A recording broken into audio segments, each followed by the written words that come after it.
A winter town can look peaceful even while it teaches everyone to look away. When Navy SEAL Caleb Rourke came home with his K-9 Ranger, he expected a light in the kitchen window. Instead, Ranger stopped beside an old laundromat and found Mara, Caleb's wife, freezing beneath the awning. She was hungry, frightened, and holding on to the last proof that her life had ever been real. What Caleb uncovered was not one act of cruelty, but a polished machine built to erase people with paperwork. And before he could fight for her, he had to learn how to stand beside her without taking her voice. Listen to the end, then tell us where you're watching from and what this story made you feel. Caleb Rourke had imagined his return to Larkspur Bay 100 different ways, and not one of them had included applause. He did not want a band at the airport. He did not want a banner stretched over Main Street or a town councilman with polished shoes trying to shake his hand for a photograph. He did not want strangers calling him a hero in voices too clean to understand what that word cost. He wanted a quiet road. He wanted snow on the pines. He wanted the yellow light in the kitchen window of the lake house, the one Mara always promised she would leave on for him. The rented truck rolled along the county road with its tires hissing over salted asphalt. Beyond the windshield, Larkspur Bay, Michigan, lay under a bright winter sky. Snow clung to the roofs of cedar cabins and gathered in soft white shoulders along the roadside. The lake appeared between the trees in long silver flashes, half frozen and still, like some old god sleeping under glass. Caleb kept one hand on the wheel and the other near the pocket of his dark field jacket, where an old brass compass rested against his ribs. He did not need it to find his way home. He had known these roads before the war had put gray into his hair and silence into his bones. Still, his thumb brushed the round shape through the fabric now and then. Mara's father had given it to him on their wedding day. "For when pride gets you lost," the old man had said. At the time, Caleb had laughed. He had been 31, broad-shouldered, clean-shaven, certain that all hard things could be solved by endurance. Now, at 52, with an olive-drab combat shirt beneath his jacket, camouflage sleeves creased at the elbows, and a body that remembered every landing, blast, and sleepless night, he understood the joke better. In the back seat, Ranger lifted his head. The German shepherd had been quiet for most of the ride, his large black and gold body stretched across the seat with disciplined patience. His muzzle had gone silver around the edges, and the small nick in his left ear gave him the look of a retired knight who had survived too many kingdoms. He watched the streets with amber eyes, serious and searching, as if Larkspur Bay were another perimeter to clear. "Almost there," Caleb said. Ranger's ears twitched at the sound of his voice. Caleb drove past Whitaker's Diner, where warm yellow lights still hung in the windows, even though it was only afternoon. He remembered Mara dragging him there after his first winter home from deployment, insisting that June Whitaker's cinnamon pancakes could cure any emotional damage short of being a complete idiot. He had told her that was not a real medical category. She had looked at him over her coffee and said, "It is when I diagnose you." The memory came so easily that it hurt. Main Street had not changed much. The barber pole still turned lazily outside Paulson's. The bait shop still had a hand-painted sign of a trout that looked insulted by life. Snow sat on the benches in front of the post office. As people moved along the sidewalks in winter coats, carrying groceries, coffee, mail, their ordinary burdens. Ordinary. The word felt almost holy. Caleb had spent his last months in places where ordinary did not exist. His final mission had ended with no ceremony, only a quiet debrief, medical evaluations, signatures, and the strange bureaucratic mercy of being told he had given enough. His body was still strong, but the edges were worn. His knees complained in cold weather. His sleep came in broken pieces. Some mornings he woke expecting dust, heat, and the metal taste of danger. But now there was snow. There was a lake. There was a wife waiting at home. At least that was the world he had carried back with him. He was passing the old laundromat at the far end of Main Street when Ranger suddenly came upright. Not slowly, not with curiosity. The dog snapped into focus, shoulders tense, ears forward, breath caught in his chest. Caleb glanced at the rearview mirror. "What is it?" Ranger gave a low whine and moved toward the window, claws clicking once against the door panel. His eyes locked on something beneath the laundromat awning. Caleb eased off the gas. At first, he saw only a shape. A woman sat huddled beneath the faded blue awning, tucked between a newspaper box and a rusted vending machine that had not worked in years. Snow had blown in around her boots. She wore a thin, brown-gray coat that hung wrong on her frame, as if it belonged to someone else, or to another season. A canvas bag was clutched against her chest with both arms. Her hair fell tangled around her face. A man walked past her carrying dry cleaning. He looked once, then looked away faster. A woman with a paper coffee cup crossed the street before reaching the awning. Caleb felt something old and cold open beneath his breastbone. Ranger let out a sound Caleb had never heard from him in combat. Not warning, not aggression. Grief. The truck stopped in the street. For 2 seconds, Caleb did not move. His mind refused the shape beneath the awning. It refused the angle of her shoulders, the curve of her hand around the canvas bag, the streak of chestnut hair against her cheek.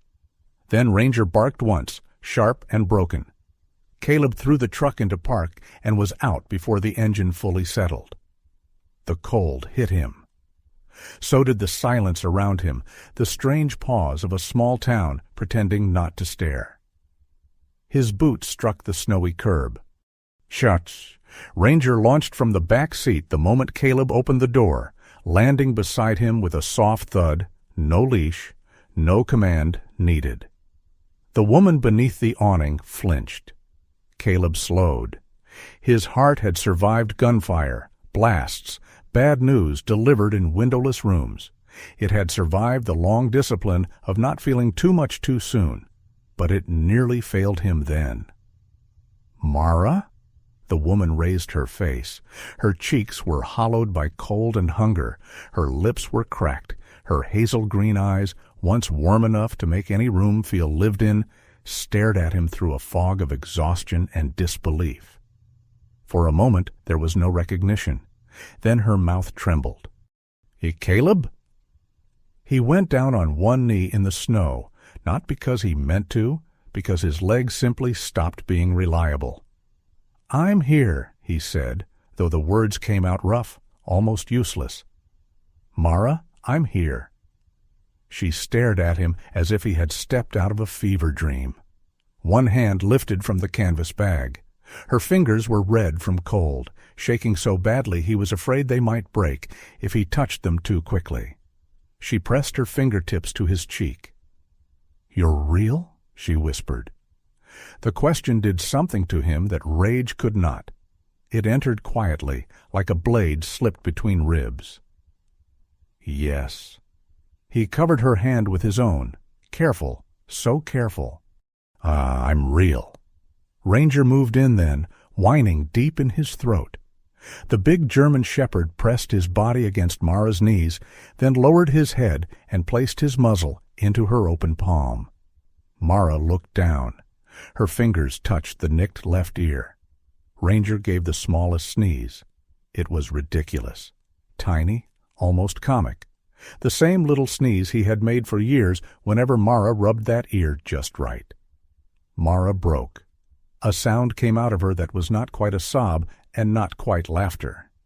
She folded forward over Ranger's head, clutching his fur with both hands, and the dog stood perfectly still beneath her, as solemn as a guardian carved in an old church.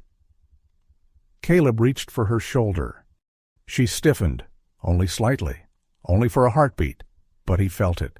His hand stopped in the air. Mara noticed. Her eyes filled with shame, as if her own fear had betrayed him. "I'm sorry," she said quickly. I don't—" "No." Caleb lowered his hand. "You don't have to explain." But inside him, something dark began to rise. Not at her. Never at her. At whoever had taught his wife to fear a helping hand. A gust of wind pushed loose snow across the sidewalk. Mara shivered hard enough that her teeth clicked. That finally moved him. "Can you stand?" he asked. She nodded, but when she tried, her knees buckled. Caleb caught her by instinct, then forced himself to loosen his grip the second she was steady. He did not sweep her into his arms, though every part of him wanted to. He offered his forearm instead, like a railing, like a choice. Mara looked at it. Then, slowly, she took it. Whitaker's diner stood half a block away, its windows glowing gold against the pale afternoon. June Whitaker saw them before they reached the door. She was a short, solid woman with silver blonde hair pinned in a messy knot and a pencil tucked behind one ear. The bell above the diner door had barely rung before her face changed. Color drained from her cheeks, leaving behind a fear she tried and failed to hide. "Oh, sweet Lord," June said. "Mara." Caleb guided Mara into a corner booth near the radiator. Ranger settled beneath the table, but kept his head against Mara's boot. June locked the front door, flipped the sign to closed with hands that were not as steady as she wanted them to be, then moved with brisk maternal fury. Soup appeared first, then coffee, then a thick quilt from the back room. June did not ask permission before setting things down, but she did not touch Mara without warning. That told Caleb she had learned something the hard way. Mara wrapped both hands around the soup bowl, letting its heat climb into her fingers. She ate slowly at first, then with a hunger that made Caleb look away for a moment, because watching it felt too intimate, too painful. June stood beside the booth, arms crossed over her red brick sweater and flour-dusted apron. Her mouth was tight. "I tried," she said before Caleb asked. "I gave her food, let her sleep in the storage room twice. Then I got a letter." Caleb looked up. "What letter?" June went behind the counter and pulled a folded envelope from beneath the register. She slid it across the table. The paper was heavy. Expensive. The letterhead read, "Harbor Mercy Alliance." Caleb read the first lines and felt his body go still in the way men went still before violence. The letter warned June Whitaker that continued interference with Mara Rourke, a person allegedly under protective medical and financial supervision, could expose the diner to legal action. It used words like guardianship, instability, contested property, and liability. Clean words, civilized words, words that smelled worse than blood. "She isn't under anyone's supervision," Caleb said. June's eyes flicked toward Mara. Mara had stopped eating. "They said I was," Mara whispered. "They said I signed things. They said I wasn't safe with decisions. Victor said it was temporary. He said it was to protect the house while you were gone." "Victor who?" Caleb asked. Her eyes squeezed shut. "Harlan?" "Victor Harlan. He knew names from your old support office. He knew what to say. He said Harbor Mercy helped military families. He said—" Her voice thinned. "He said you would want me to trust them." Caleb's thumb found the compass in his pocket. He pressed hard against it, grounding himself in the cold circle of brass. "Why didn't you call me?" Mara's face crumpled in a way that made him regret the question before the last word left his mouth. "I tried." She looked at him, pleading now, not for rescue, but to be believed. "My phone stopped working. My email bounced back. The office said communication had to go through Victor because I was in crisis. News then people stopped looking at me like Mara." Her fingers tightened around the bowl. "They looked at me like a problem." June turned away and wiped the same clean spot on the counter 3 times. Caleb said nothing. He had faced enemies who shouted, enemies who fired, enemies who ran. This was different. This was a thing with letterhead and polite signatures. A thing that could starve a woman beneath a laundromat awning while the whole town walked past believing paperwork had already decided her worth. Mara's voice dropped so low he almost missed it. They made everyone think I was crazy. The sentence stayed in the air. Ranger lifted his head and rested his chin on Mara's knee. She touched his ear again. This time he did not sneeze. He only watched her, steady and devoted, as if the world were simple. She was his, and he had found her. Caleb reached across the table, then stopped halfway. Mara saw the hesitation. Pain moved through her expression, followed by understanding. After a long moment, she placed her hand in his. Her fingers were still cold. Caleb closed his hand around them gently, as if holding a bird that had survived a storm and might yet remember the sky. Outside the diner windows, Larkspur Bay remained beautiful. Snow drifted beneath the streetlights. The lake shone silver beyond the rooftops. People moved through the afternoon carrying coffee, mail, groceries, all the ordinary things that made a life look safe from a distance. But Caleb no longer saw a postcard town. He saw windows that had watched Mara freeze, doors that had stayed shut, a system smooth enough to make cruelty look responsible. He had come home wanting peace. Instead, he had found his wife beneath a laundromat awning, hungry, frightened, and holding on to a dog's old name tag as if it were the last proof that she had ever belonged anywhere. Caleb looked at Mara, then at Ranger, then at the letter on the table. The enemy this time did not wear a uniform. It wore kindness like a mask. And somewhere beneath the bright winter skin of Larkspur Bay, it had built itself a throne of paper. By morning the snow had stopped falling. It lay over Larkspur Bay in a clean white hush, smoothing roofs, softening fences, making even the dumpsters behind Whitaker's diner look briefly forgiven. Sunlight spilled across Main Street in pale gold sheets, and the lake beyond town flashed silver blue between the buildings. It was the kind of morning Mara used to love. Caleb remembered that with unreasonable sharpness as he helped her into the passenger seat of the truck. She had always said winter mornings were honest. No insects humming, no leaves hiding broken branches, no summer noise pretending everything was alive. In winter, she used to say, the world showed its bones. Now Caleb wondered what bones Larkspur Bay had been hiding. Mara wore a thick mustard-colored sweater June had pressed into her hands before dawn, along with a wool scarf and a pair of gloves that were too large for her. The clothes made her look smaller, but warmer. Her hair, washed in the tiny bathroom behind the diner, fell in damp chestnut waves around her face. She had eaten half a bowl of oatmeal and insisted she could stand without help. Caleb had believed her because she needed him to. That was harder than carrying her would have been. Ranger climbed into the back seat, then immediately leaned forward, placing his head between Caleb and Mara.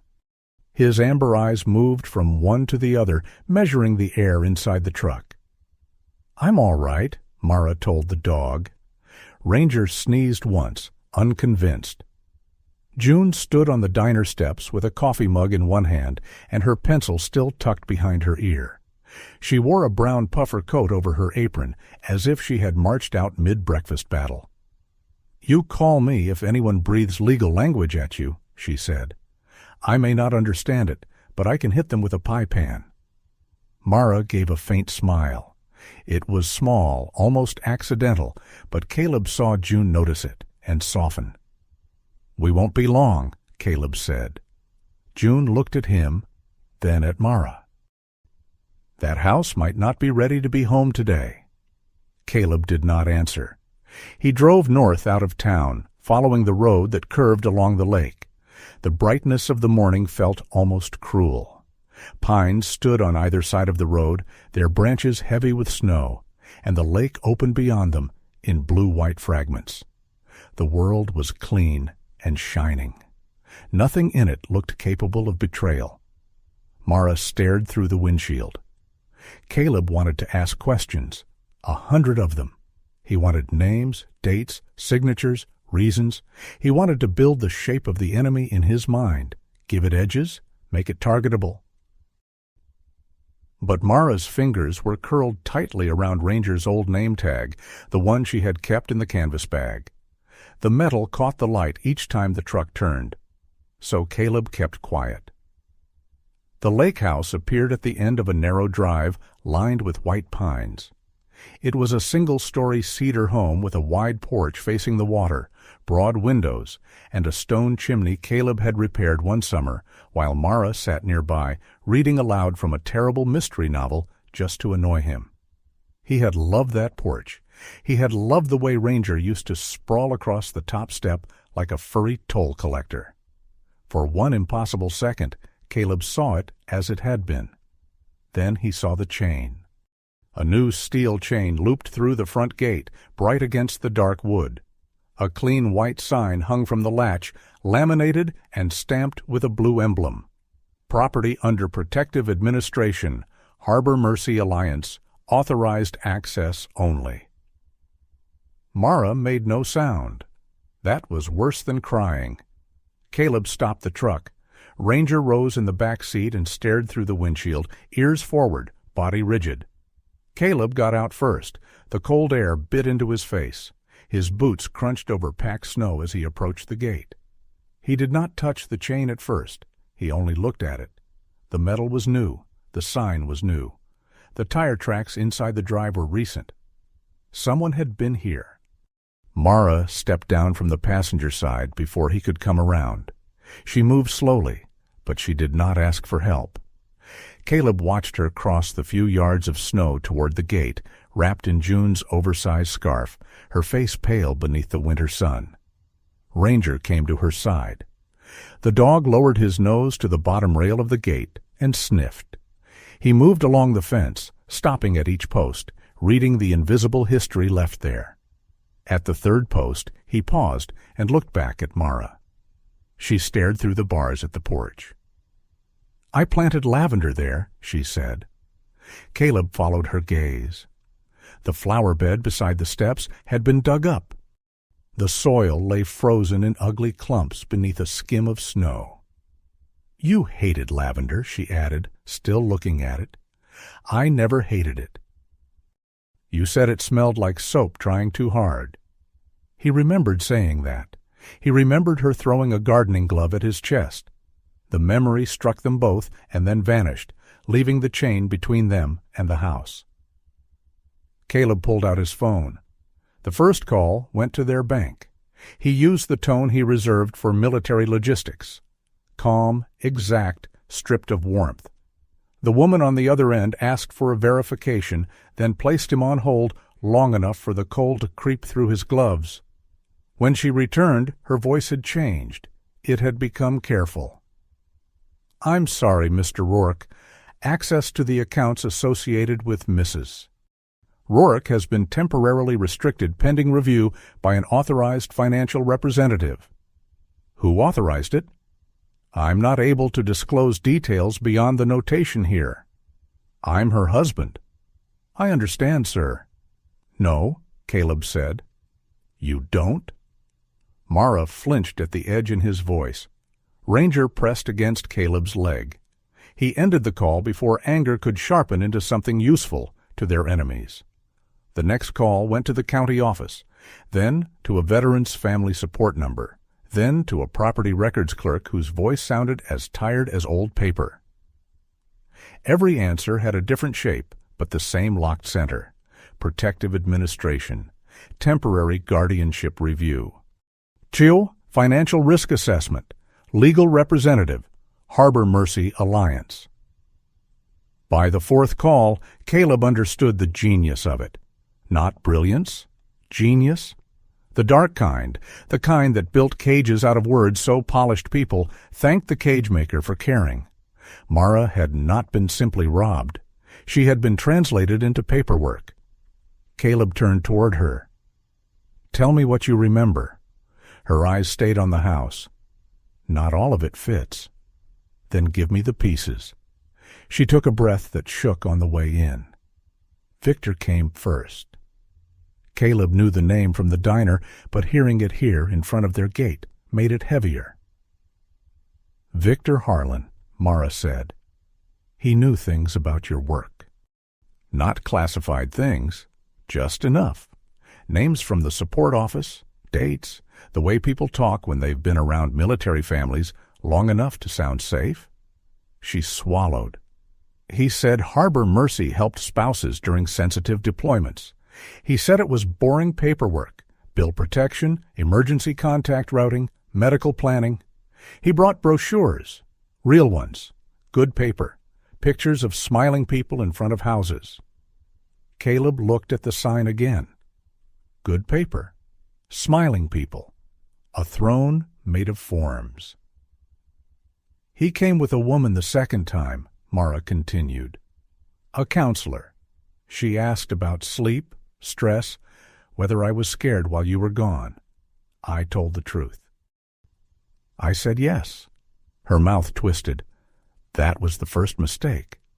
No, Caleb said. She looked at him. That was not your mistake. For a moment, the wind moved through the pines and loosened snow from a branch. It fell in a soft, glittering sheet behind her, absurdly beautiful. Mara's fingers closed around Ranger's name tag. They said stress could make people vulnerable to financial mistakes. They said I should let them add safeguards until you came back. Victor said you'd want me protected. Caleb's jaw tightened. There was an evaluation, she said, at a private clinic outside town. They gave me something because I was shaking. I remember signing forms after that. I remember the pen. It scratched loudly. Isn't that strange? I don't remember half the words, but I remember the sound of the pen. Her voice became small. I remember Victor saying, "Just temporary, Mrs. Rourke. Caleb will thank us." The sentence entered Caleb like poison. He stepped away from the gate and turned toward the snow-covered ditch, breathing once, twice, 3 times. He could feel old training rising, identify threat, close distance, remove threat. But there was no man standing in front of him, only a sign, a chain, a system waiting for him to become exactly what it wanted him to be. Behind him, Mara kept talking. Then my phone stopped working. Emails bounced back. When I called the family office from June's diner, they said communication had to go through Victor because I was in a documented crisis. Caleb turned back. Her face had gone rigid, as if she were reading from a report on someone else's life. My debit card declined at the grocery store. Our mail stopped coming. I thought it was a mistake. I came home one afternoon, and the locks were changed. The lake wind moved over the property, sliding under Caleb's jacket. I screamed, Mara said. I screamed like a lunatic. I hit the gate. I called your name. I called Ranger's name. Mrs. Haskell from next door opened her curtain and closed it again. Someone recorded me. She looked toward the small black camera mounted beneath the porch eave. They used that video, didn't they? Caleb followed her gaze. He imagined Mara there alone, locked outside her own life. Grief turned into evidence against her. Before he could speak, tires crunched behind them. A sheriff's department SUV pulled up at the edge of the road. The woman who stepped out did not come toward them quickly.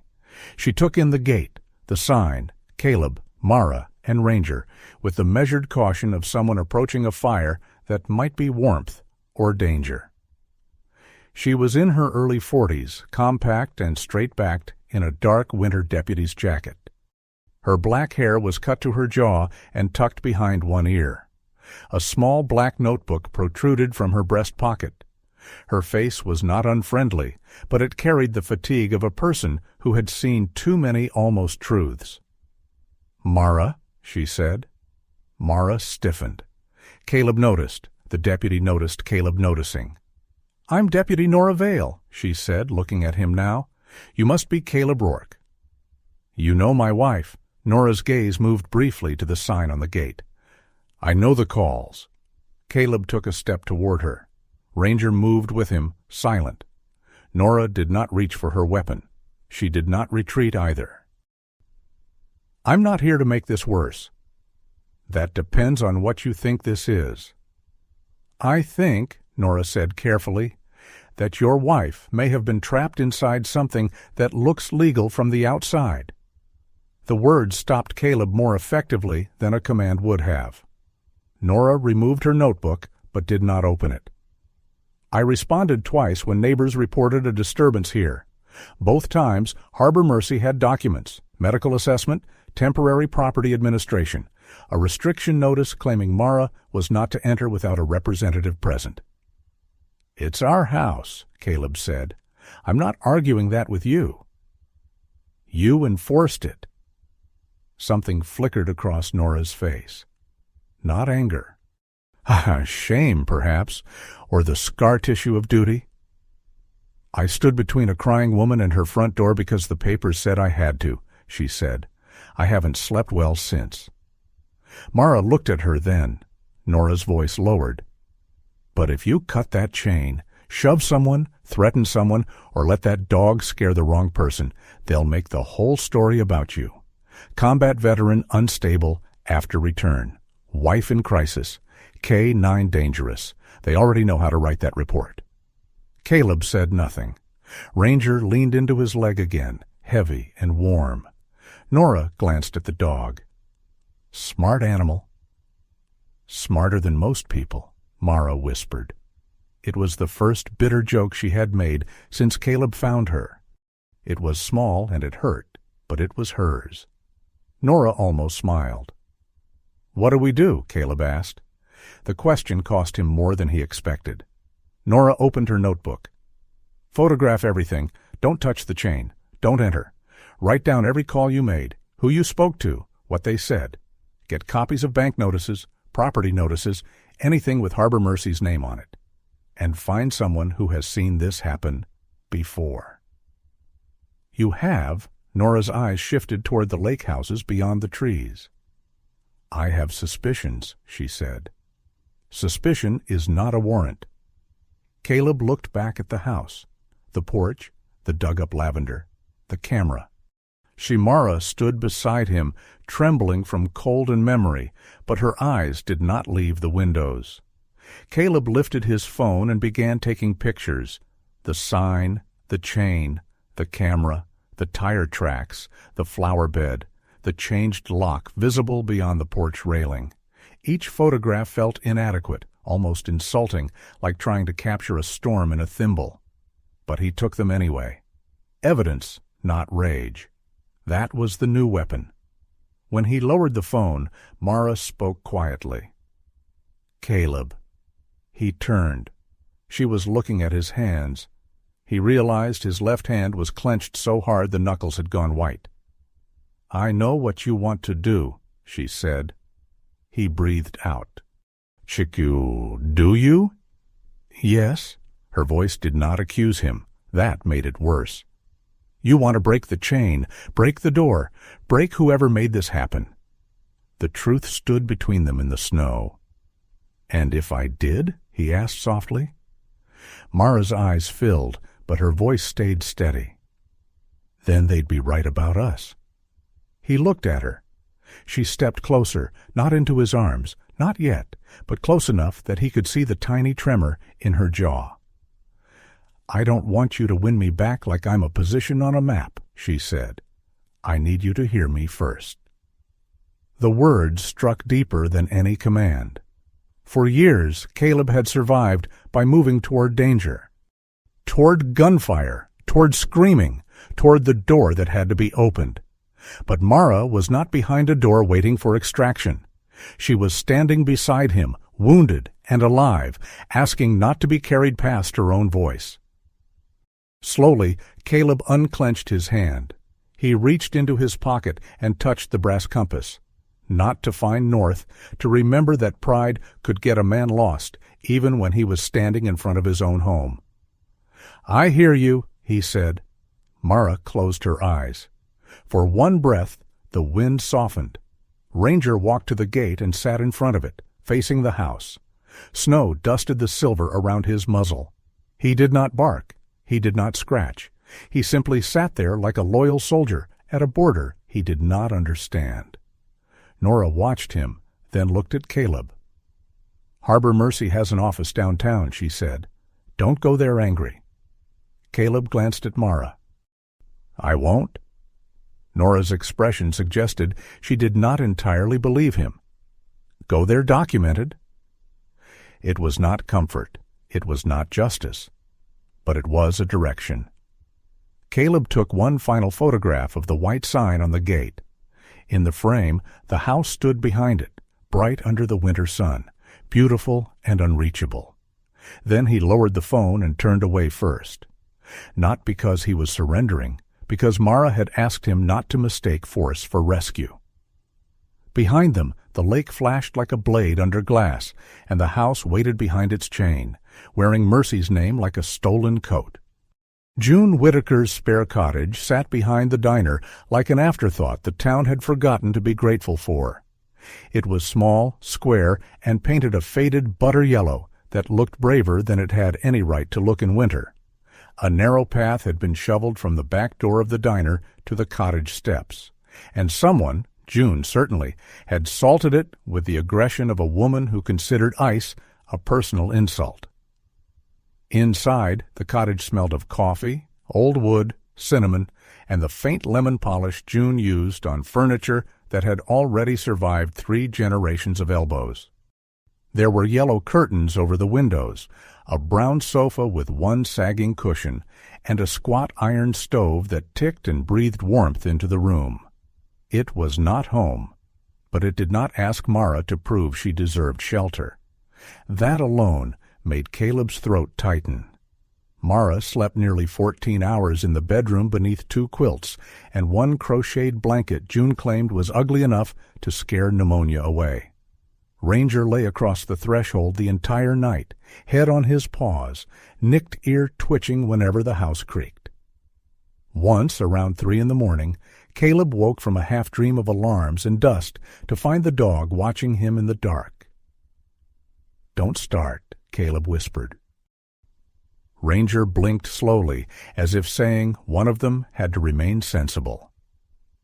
By morning, Mara looked less like a woman made of candle smoke and more like herself, carved from a fragile material. Her cheeks still held the pale shadow of hunger, but her eyes were clearer.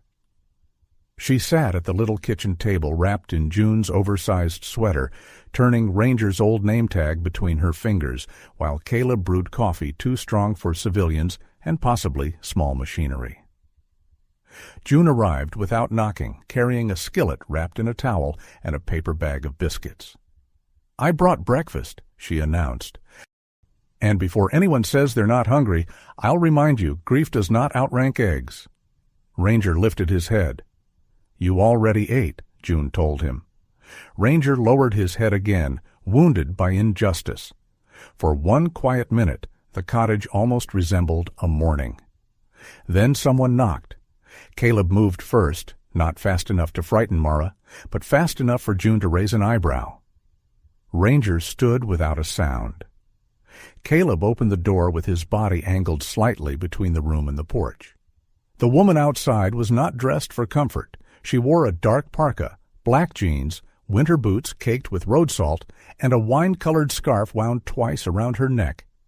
A canvas satchel hung from one shoulder, heavy with files. Her reddish-brown hair had escaped her knit cap in wind-blown strands, and under her pale blue eyes were the faint shadows of someone who trusted coffee more than sleep. "You must be Caleb Rourke," she said. "I'm Tessa Lang." June stepped around Caleb. "She's all right. Annoying, but all right." "That's going on my business card," Tessa said. She entered with the careful awareness of a person walking into a room where pain had already taken a chair. She did not stare at Mara. She did not rush forward with sympathy. Instead, she set her satchel on the table and looked at the stove. "This place still overheats like a church basement," she said. Mara's mouth moved faintly, not quite a smile, but a memory of one. Tessa took that as permission to sit. "I used to write for the Larkspur Chronicle," she said, pulling a stack of folders from the satchel. Before the paper decided that advertisers were more important than facts. Now I write independently, which is a glamorous way of saying I argue with my laptop in coffee shops. Caleb remained standing. June said you looked into Harbor Mercy. For a year and change? Tessa opened the top folder. Long enough to be called reckless, paranoid, unprofessional, and my personal favorite, emotionally invested. June snorted. God forbid. Tessa slid a photograph across the table. It showed a small white house near the marina, porch sagging under snow, windows boarded from the inside. Arthur Penn, she said, retired mechanic, owned his house free and clear. Harbor Mercy stepped in after a minor stroke. 3 months later, he was declared financially vulnerable, his niece was told contact had to go through an advocate, and the house transferred to Northline Renewal. Another photograph. A gray cabin beneath tall pines. Elena Moss, widow of a firefighter, same pattern, offered help with winter bills, evaluated as cognitively impaired, mail redirected, accounts restricted. A property placed under protective administration. Another, a blue cottage with a boat ramp buried in snow. Graham Bell, Tessa said. Mara's fingers stopped moving on Ranger's tag. Caleb noticed. Tessa noticed too, but she waited. Mara touched the edge of the photograph. He was kind to me. Her voice had the dry fragility of paper that had been folded too many times. At Harbor Mercy's office, she continued, he kept asking why his boat keys had been taken. He said the lake was the only thing that still knew him. No one spoke for a moment. Tessa's expression changed, not dramatic, not pitying, more like a window opening behind her eyes. He disappeared from town 9 days before you were locked out, she said. Not legally disappeared, nothing that clean. His neighbor saw a white van, Northline logo on the side. After that, no one could get a straight answer. Caleb looked down at the spread of photographs. Houses, porches, snow, ordinary doors. Each one looked like a life paused mid-breath. What exactly are they doing? He asked. Tessa leaned back, rubbing her thumb along the cracked casing of a small silver recorder in her hand. They don't steal houses, she said. Not at first. That would be too easy to challenge. They approach people who are isolated but not destitute, military spouses, widows, older homeowners, people with equity, limited support, and enough stress to look vulnerable on paper. She held up one finger. First, they arrive as help. A second. Then they create a risk profile. Anxiety, confusion, grief, financial instability. Something soft enough to sound medical, serious enough to justify intervention. A third. They get temporary authority, usually signed under pressure, medication, exhaustion, or misinformation. A fourth. They isolate the person, redirect mail, reroute calls, freeze accounts, warn neighbors not to interfere. A fifth. Then Northline Renewal gets involved. Property gets transferred, renovated, sold, or bundled for investors. June muttered a word unsuitable for church and possibly breakfast. Caleb sat down slowly. Mara looked at the photographs as if each one were a mirror she had not wanted. I thought it was just me, she said. The sentence was quiet, but it changed the room. Caleb had expected fear in her voice. He heard something worse, relief wrapped in horror. To learn that pain had a pattern was a cruel kind of comfort. It meant she had not imagined the cage. It also meant the cage had other rooms. Mara straightened. We need to find Graham. Caleb's answer came too quickly. No. The room went still. June closed her eyes as if bracing for a pan dropped on tile. Mara turned toward him. No, you're not ready. The words sounded reasonable in his head. Out loud, they sounded like a door closing. Mara's face did not harden. It tired. Somehow that struck him harder. "You found me yesterday," she said. "Please don't make me something you put somewhere safe so you can go fight." Caleb opened his mouth, then shut it. Ranger stood, crossed the room, and sat beside Mara's chair. June pointed at the dog with a biscuit. "I don't like meddling in marriages before noon, but the large furry judge has ruled." Tessa coughed into her fist, badly hiding a laugh. Caleb looked at Ranger. "Traitor!" Ranger leaned against Mara's leg. For the first time that morning, Mara almost smiled on purpose. Caleb exhaled. The instinct to protect was a powerful thing. It wore noble clothes. It spoke with a steady voice. It could become another chain if a man did not watch it carefully. "All right," he said. We go together." Mara nodded once, not victorious, not relieved, recognized. They took June's old blue pickup because, as she put it, Caleb's rented truck looked too much like it wanted to be important. Tessa rode in the back seat with her satchel on her knees, recorder ready. Ranger sat between Caleb and Mara in the front, which made shifting gears awkward and apparently delighted him. The old harbor lay south of town, where Larkspur Bay narrowed into a working channel. In summer it smelled of diesel, fish, hot rope, and sunscreen.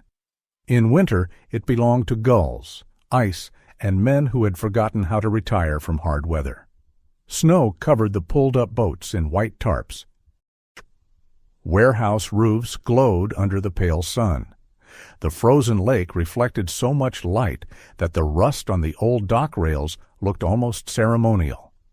Graham Bell's place sat behind a bait warehouse, a narrow two-story house painted weathered blue. A wooden sign shaped like an anchor hung crooked near the door. No smoke rose from the chimney. A man in an orange knit cap was shoveling beside the neighboring storage shed.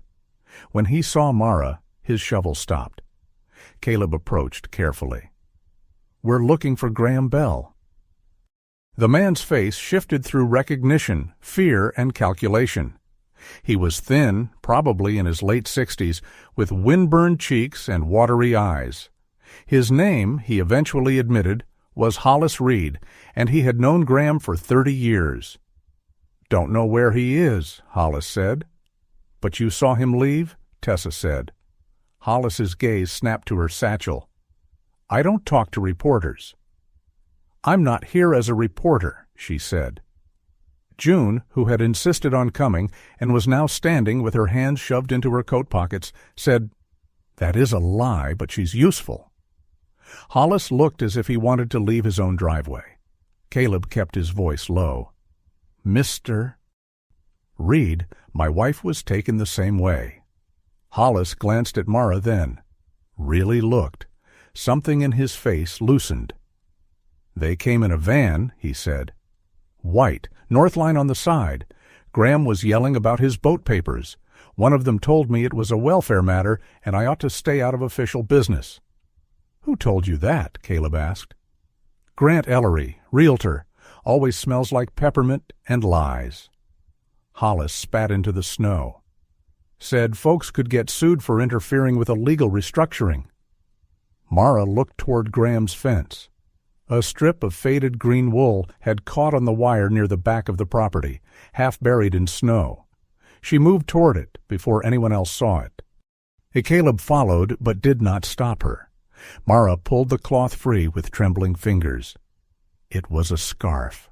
Her scarf. Green, frayed at one end, still carrying a faint thread of her old cedar soap beneath the cold harbor smell. "I hid something in the lining," she whispered. Caleb watched her hands search the seam. They found a cut. Someone had already opened it. Inside was nothing but damp wool and one small scrap of paper stuck to the threads. Mara peeled it out. The ink had blurred, but 2 lines remained. North Line Renewal. Intake Lot C. Below it, in shaky pen, Mara had drawn a small symbol, a wind chime. She stared at it, breathing shallowly. "I drew that," she said. "So I'd remember." "Remember what?" Caleb asked. Mara looked past the fence, past Graham's empty house, toward the bright frozen channel. I don't know yet. Tessa took a photograph of the scrap, then another. Her face had sharpened. Intake Lot C, she said. That sounds like storage. Sorting. Maybe personal property. Is it enough? Caleb asked. No. Tessa lowered her phone. It's a thread. We still need a person inside, transport records, financial books, medical documents. Something that connects Harbor Mercy to Northline in a way they can't explain away. Hollis shook his head. You people are going to get buried in paper. June looked at the empty blue house. Then we bring shovels. No one laughed loudly, but the line stayed with them. They walked to the harbor edge before leaving. Caleb did not know why, perhaps because Mara kept moving, and he was still learning not to call every step of hers dangerous. The lake stretched before them, bright and hard under the winter sun. Ranger nosed around a stack of old fish crates, emerged with his muzzle dusted white, and looked offended when June accused him of trying to become a snowplow. This time Mara laughed. Only once? Only softly. But it was real enough to make Caleb turn his face away for a second. He wanted to tell her everything would be all right.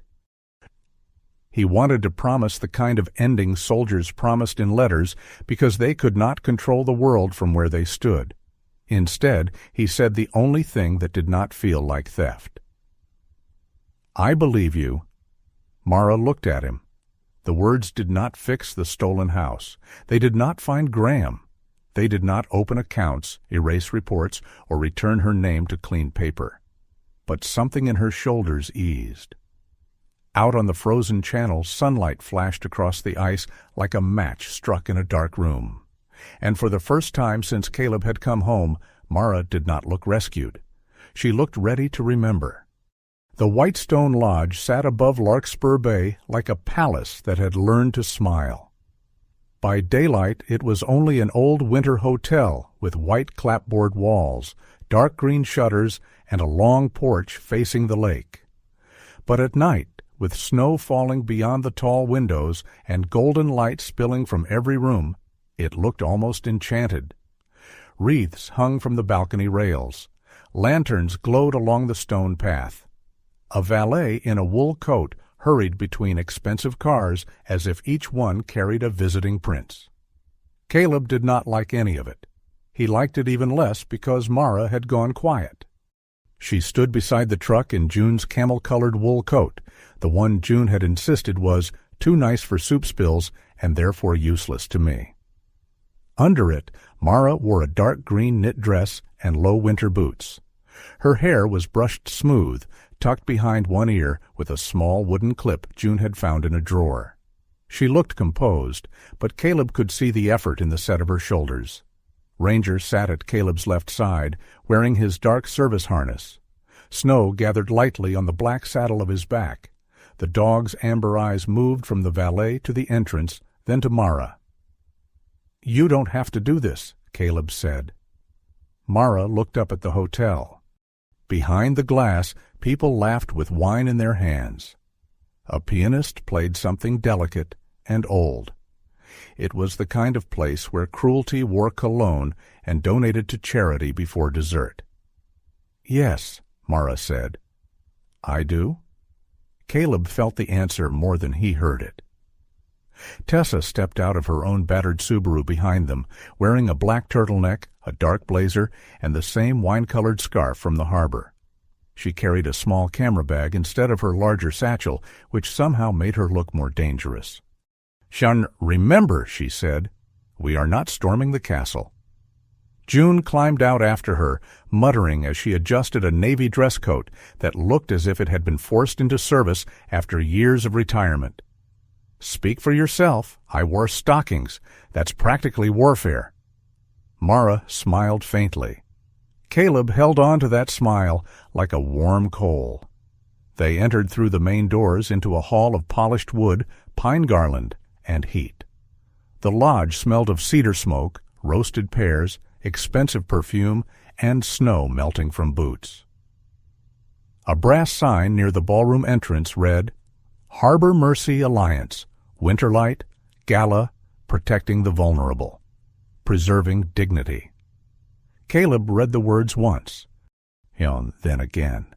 The urge to take the sign down and break it over his knee passed through him with startling clarity. Ranger leaned against his leg. Caleb exhaled. "Standing beside me," Mara murmured. He looked at her. "Not in front," she reminded him. He gave one slow nod. Inside the ballroom, everything was white and gold.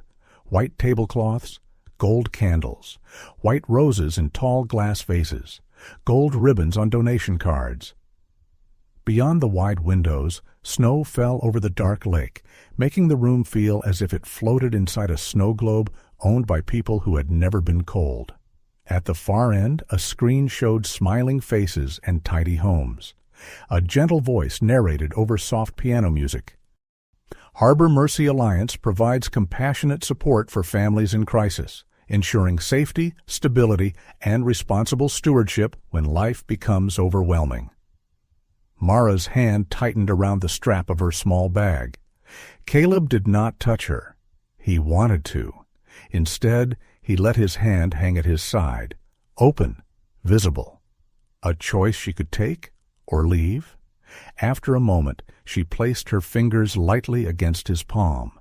The screen changed to an image of a woman laughing on a porch beside a bowl of flowers.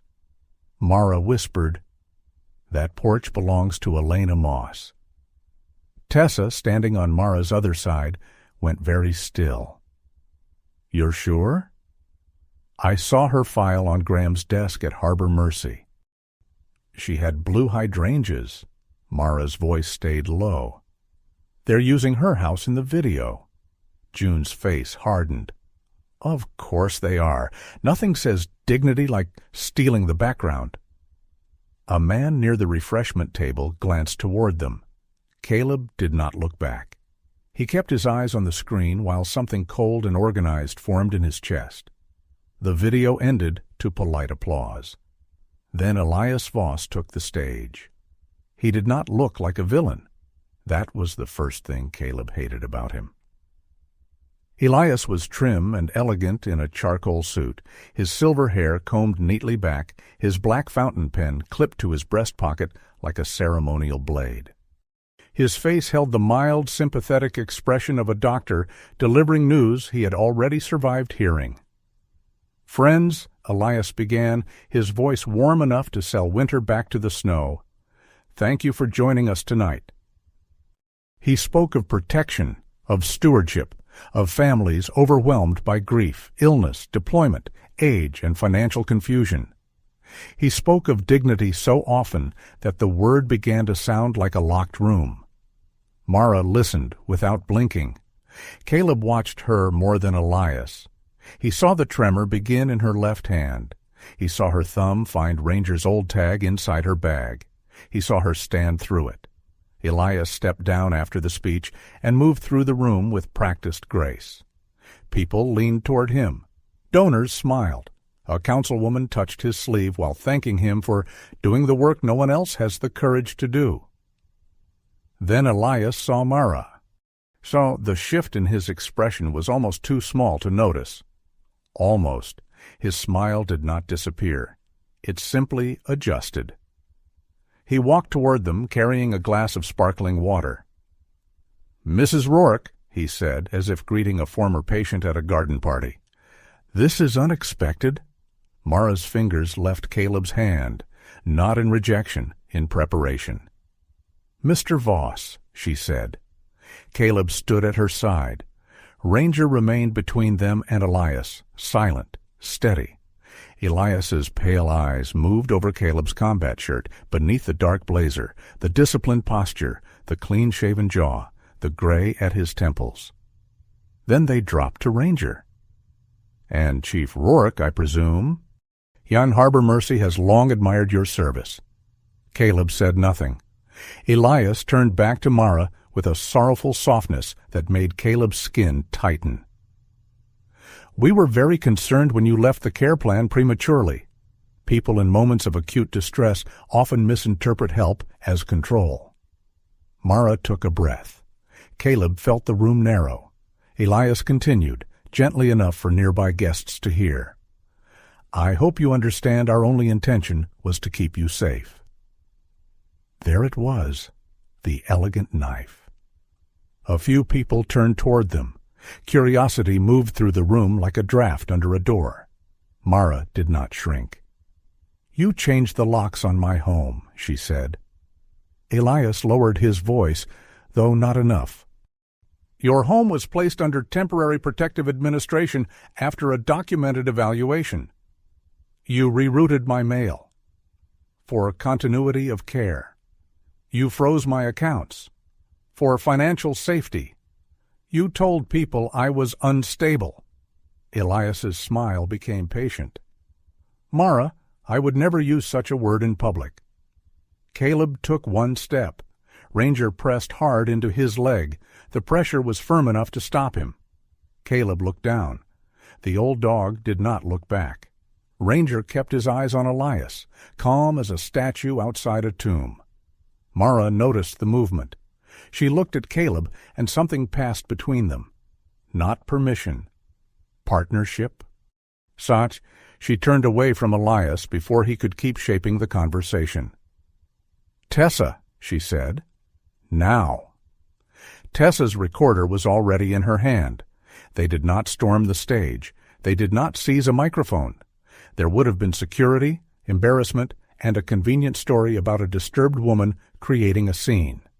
Instead, Tessa guided Mara toward a smaller cluster near the side of the ballroom, where a gray-haired donor in pearls stood with a town councilman and 2 local reporters balancing tiny plates of appetizers. The donor, Lydia Harrow, was known around Larkspur Bay for funding hospital wings and speaking in sentences that sounded embroidered. She looked at Mara with polite confusion. Tessa introduced herself first. "I'm recording this conversation with everyone's knowledge," she said, placing the silver recorder visibly on a cocktail table. "Mrs. Rourke has a question for Harbor Mercy's largest private donor." That got attention. Elias appeared behind them almost immediately. "Mara," he said, no longer quite smiling, "this is not the appropriate venue." Mara looked at Lydia Harrow instead. "Mrs. Harrow, did you know Harbor Mercy leaves people outside after taking control of their homes?" The donor's eyebrows lifted. "That is a serious accusation." "Yes," Mara said. "It is." Her voice did not rise. It did not need to. Jen, in the small circle of listeners, quiet became sharper than shouting. "I believed them because they came through someone who knew military family language. They told me they were protecting my house while my husband was away. They had me evaluated after giving me medication for anxiety. They made me sign forms I could barely read. Then my phone stopped working, my accounts were frozen, my mail disappeared, and I was locked out." Elias moved in. "Mrs. Rourke is recounting events from a period of documented emotional instability. We have continued to hope for her recovery." Tessa's recorder caught every word. One of the reporters, a young woman with a severe bun and alert eyes, looked from Elias to Mara. "Are you saying she was under your organization's care when she became unhoused?"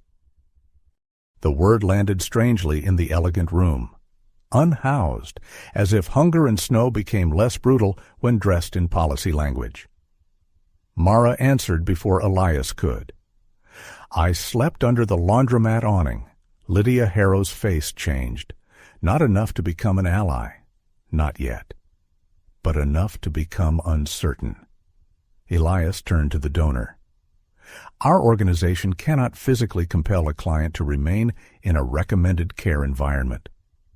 "A client?" June said from behind Caleb. Funny. She looked a lot like a woman locked out of her own life. Elias glanced at June, dismissed her, and made the mistake of letting that dismissal show. Caleb saw Lydia Harrow notice.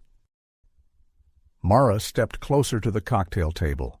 Her hand trembled, but she did not hide it. "You don't save people," she said to Elias. "You rename what you do until it sounds clean." The room around them had begun to quiet. "You call theft stewardship. You call isolation care. You call panic instability after you create the panic." Elias's jaw tightened. "Mara," he said softly, "you're making this harder on yourself." There was the real voice beneath the velvet. For half a heartbeat, Mara faltered. Caleb wanted to reach for her. He did not. Ranger moved instead, not toward Elias, toward Mara. The German shepherd placed his broad head against her hip, a simple weight, warm and unmistakably real. Mara steadied. She looked Elias directly in the eyes. "You didn't protect me," she said. "You practiced on me." No one spoke. The sentence did not bring thunder. It did not topple chandeliers or make donors gasp like actors in a cheap courtroom drama. It did something smaller and more dangerous. It made people think, and in a room built on polished certainty, thought was a crack in the marble. Elias stepped back first. "Chief Rourke," he said, turning his pale eyes on Caleb, "may I speak with you privately?" "No," Mara said. Elias looked at her. Caleb did too. Mara's face was pale, but her voice was firm. "Anything you say to my husband, you can say in front of me." The faintest trace of satisfaction passed through June's expression. Elias recovered quickly. "Very well. You should understand that emotional testimony, however moving, does not alter documentation. In this world, Mr. Rourke, victory belongs to the person who possesses the file." Caleb felt the old answer rising in him, the kind with teeth. Instead, he looked down at Mara's hand resting against Ranger's neck. Then he said, "Then we'll find the right file." For the first time all evening, Elias stopped smiling completely. Only for a moment. But Caleb saw it. They left before security could be summoned, before Elias could reshape the story, before anyone could turn Mara's courage into a disturbance. Outside, the night air was clean enough to hurt. Snow fell in large, soft flakes, melting on Caleb's collar and Ranger's silvered muzzle. They crossed the parking lot without speaking. Only when they reached Tessa's Subaru did a young waiter hurry after them, slipping once on the salted pavement. "Ms. Lang," he called in a hushed voice. Tessa turned. The waiter was in his late 20s, thin, with dark curls flattened by sweat and nerves. His white shirt sleeves were rolled unevenly under his black vest. He held an envelope under one arm as if it were hot. "Nolan?" Tessa said. He looked around the parking lot. "I shouldn't be here," June snorted. "That has never stopped a useful person." Nolan Price did not smile. His eyes went to Mara, then to Ranger, then back to Tessa. "I drove for Voss last winter," he said quickly. "Part-time, lodge car service, private requests. I didn't know what it was then. I thought they were taking people to appointments." He shoved the envelope into Tessa's hands. "Routes, dates, a few photos, places they took them. Northline shows up more than once." "Why now?" Caleb asked. Nolan swallowed. "Because Mrs." Rourke looked at him like he was human enough to answer. And he still chose not to. He stepped back. "If anyone asks, I never left the kitchen." Then he turned and hurried toward the lodge, nearly slipping again. Inside the car, with the heater ticking to life, Tessa opened the envelope. Photographs slid into her lap. A white van near a warehouse. Elias Voss beside a man in a Northline jacket. A list of addresses. Dates. Initials. Repeated transport notes. Then Mara reached for one photo. Her breath caught. It showed a white metal door at the rear of a storage lot. Beside it hung a row of cheap wind chimes, half buried in snow. On the printed route sheet beneath the photo, the destination was listed 3 times. Intake Lot C. Mara touched the image with one trembling finger. "I remember the sound," she whispered. "Metal in the wind. I was cold. I had something in my hand." Caleb looked at her. "What's something?" She closed her eyes, searching through the broken rooms of memory. "I hid it there," she said. "Not everything, but something." Ranger rested his chin on the seat beside her. The hotel glowed behind them, white and golden, still pretending to be merciful. But in Tessa's lap lay the first map to the place where Mercy stored what it stole. Northline Renewal's storage lot did not look like a place where lives went to be disassembled. That was what unsettled Caleb first. It sat north of Larkspur Bay, beyond the last line of lake houses, where the road flattened into open winter fields. Snow lay smooth over the ground, bright beneath a clear noon sky. The building itself was painted white, its metal siding scrubbed clean, its fence straight and silver, its security cameras tucked neatly under the roofline like small black eyes pretending to sleep. From a distance, it looked almost harmless. A warehouse, a business, a place for furniture, files, seasonal equipment, not a graveyard of names. Caleb parked June's old blue pickup behind a stand of winter bare birches. The engine ticked as it cooled. In the front seat, Mara sat very still, staring through the windshield at the white building. Ranger, wedged between them in the way he had decided was now law, rested his chin on the dashboard and watched the lot without blinking. Tessa sat in the back with Nolan's envelope spread open across her lap. She had spent the morning comparing transport times, shift changes, and the repeated route labeled Intake Lot C. Her recorder was tucked into her coat pocket. Her camera hung against her chest. Eyed June, in the driver's seat, wore an expression of complete moral outrage and practical terror. "I would like it officially stated," she said, "that I am too old to be an accomplice." "You're not an accomplice," Tessa replied. "You're delivering coffee." "To a warehouse I hate." "Exactly." June looked at Caleb. "If I get arrested, I'm telling them the dog planned it." Ranger sneezed against the windshield. Mara almost smiled, but the expression faded before it fully arrived. Caleb noticed the tremor in her right hand. He did not reach for it. He had learned that sometimes love meant keeping his hand available, not taking over. "Deputy Vale said we don't enter," he reminded them. "We document. We retrieve what Mara left outside if it's still there. We don't break locks. We don't force doors. We don't give them a story." Tessa nodded. "If anyone asks, we followed up on information voluntarily provided by a former employee. We observed from an exterior area. We recorded what was visible." June muttered, "That sounds so legal I nearly fell asleep." Mara finally spoke. The wind chimes were by the rear door. Her voice had a faraway quality, as if she were speaking from inside a room only she could see. "I remember metal tapping, not pretty, cheap, hollow. I remember thinking it sounded like bones in a cup." Caleb looked toward the building. A white delivery van sat near the front entrance. One man in a dark jacket smoked beside it, stamping his boots against the cold. Another guard stood inside the small office by the gate, visible through a square window. Tessa checked her watch. Nolan's route sheet says they change shifts at 12:30. 10-minute gap where front desk signs inventory and the exterior guard walks the south fence.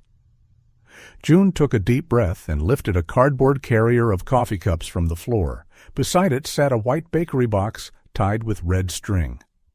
"Fine," she said. "If I must commit espionage, I'm doing it with baked goods." Caleb turned to her. "You don't have to." June's eyes narrowed. "Don't you start protecting me, too. I have survived 3 recessions, 2 husbands, and a Christmas Eve grease fire. I can confuse one underpaid security guard." She got out before anyone could argue. They watched her march toward the front gate, bakery box held like an offering and a weapon. Her voice carried faintly over the snow. "Afternoon.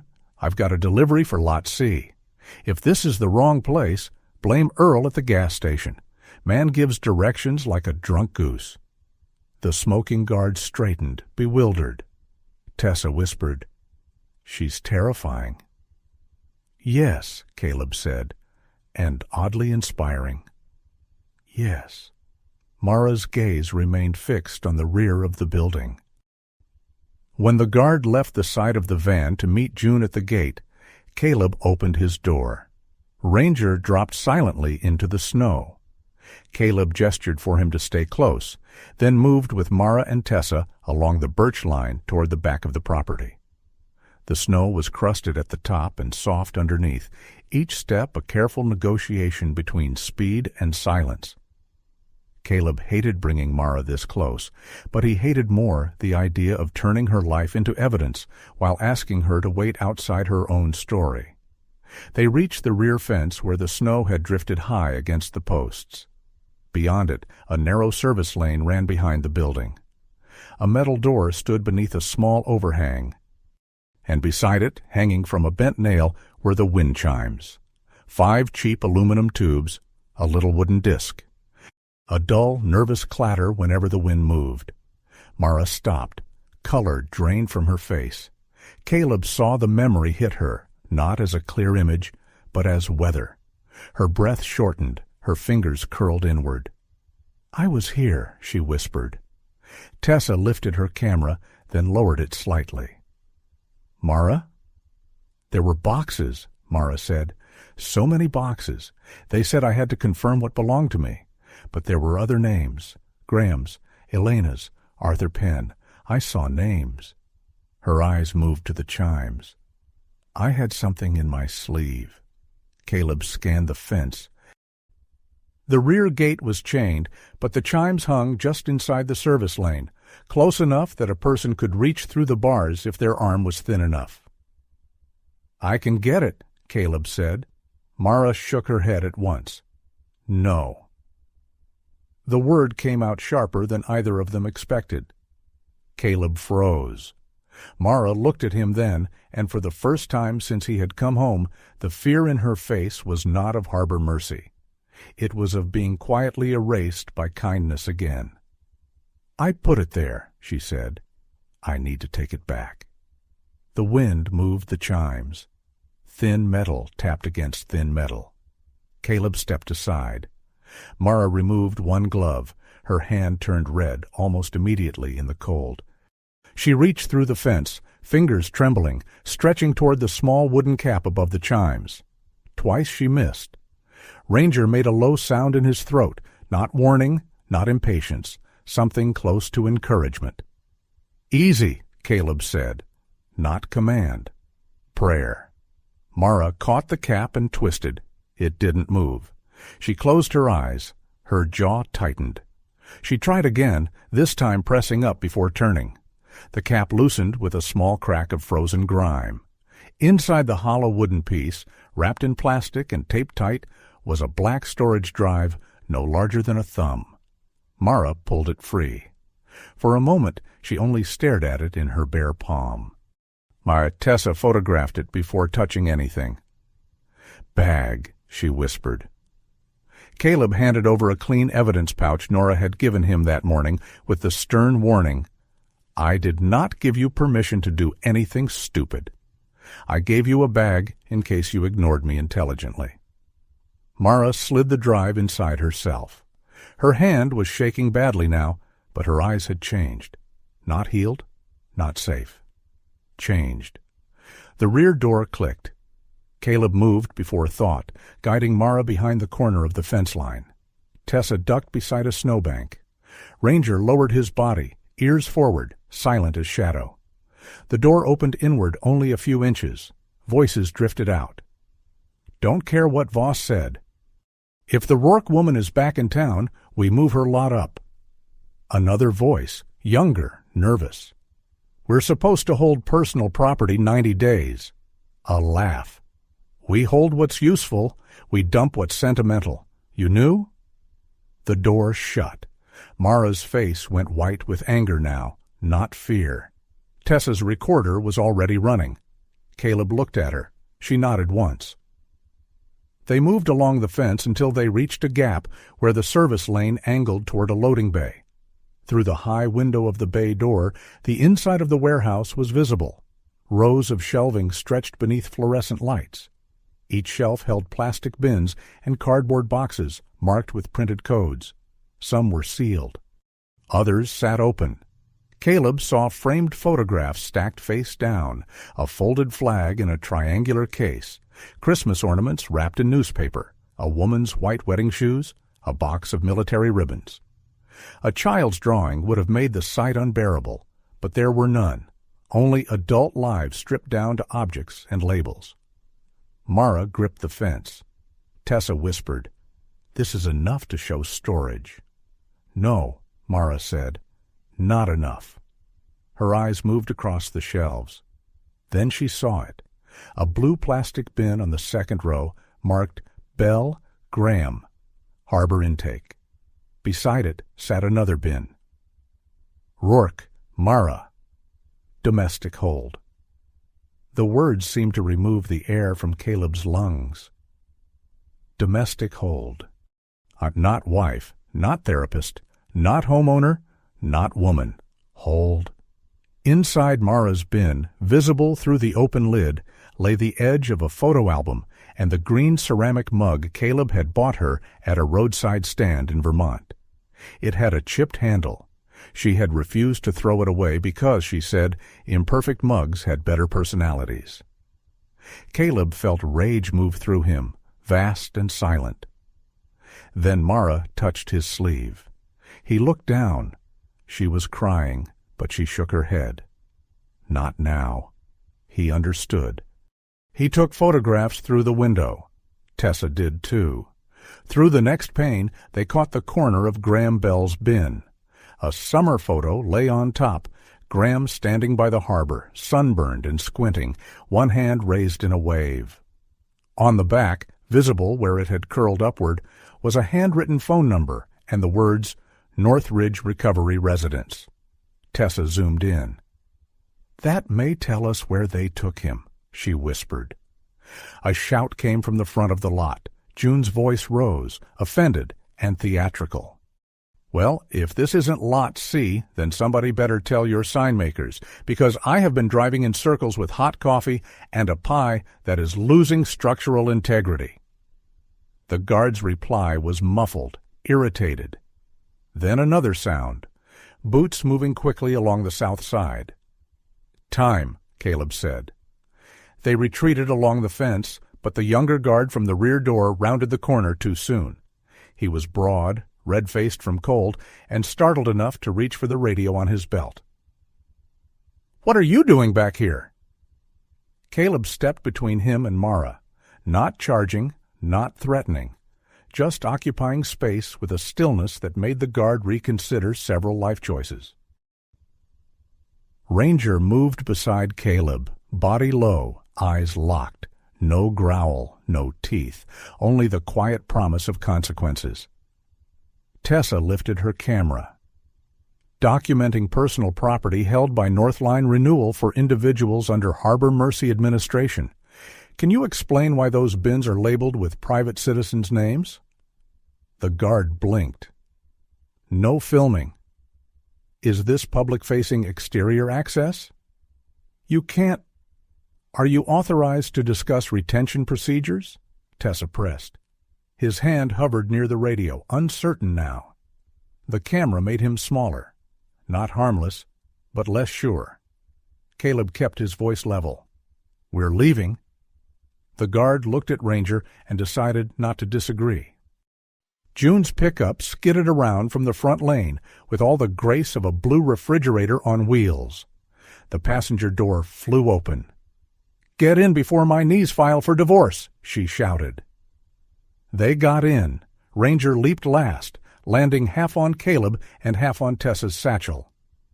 June slammed the truck into gear and drove out with the stiff dignity of a woman who had just committed a felony using apple pie. No one spoke until Northline disappeared behind the birches.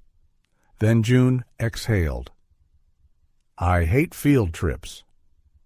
Back at the cottage, Tessa connected the drive to an old laptop not connected to the internet. Deputy Nora, reached by phone, told them to copy nothing yet and photograph the directory first. And the drive contained scans. Not everything, not enough to end the war, but enough to prove there was one. Contracts with signatures that changed from page to page. A list of 11 names tied to property codes. Email fragments between Mara and Graham Bell. A short audio file, hissy and uneven, where a woman from Harbor Mercy warned Mara that continued interference with Northline would lead to a permanent incompetency petition. Mara listened once, then she asked Caleb to stop it. He did. That evening, as snow began falling again outside June's kitchen windows, Caleb's phone buzzed. Unknown number. The message was short. Take your wife out of Larkspur Bay before sunrise. Harbor Mercy will not contest return of your residence. Refuse, and you will lose more than a house. Caleb read it twice. He looked at Mara. The old Caleb might have answered. The furious Caleb. The husband with a war inside his ribs. Instead, he handed her the phone. Mara read the message while Ranger rested his head on her knee. The cottage was quiet. June stood by the stove. Tessa watched from the table. Outside, snow brightened the glass. At last, Mara set the phone down. If we take the house back by staying silent, she said, it won't be home. Caleb nodded slowly. Something in him hurt. Something in him was proud. Ranger pressed his muzzle harder against Mara's leg, as if signing his name beneath her answer.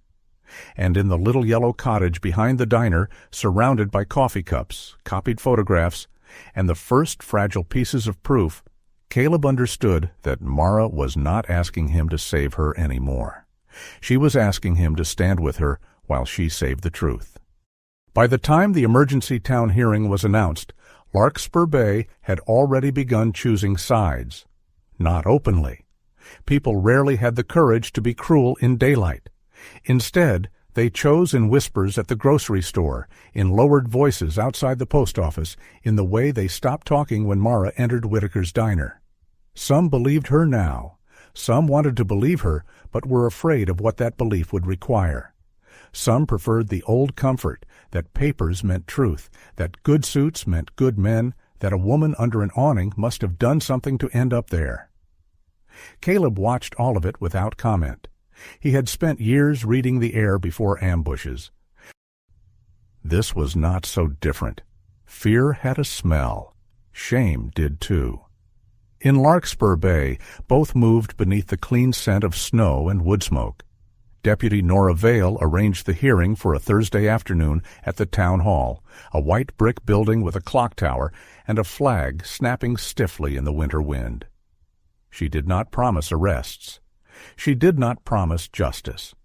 She only said the town council had authority to question Harbor Mercy Alliance's local operations, and if testimony supported probable cause, she could coordinate with state investigators already reviewing the evidence from Mara's drive. It's a door, Nora told Caleb over the phone the night before. Not the whole house. Caleb had looked across June's cottage at Mara, who was sitting at the table with Tessa and a stack of printed photographs. Sometimes a door is enough, he said.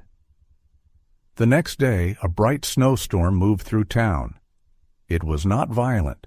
It did not howl or darken the sky.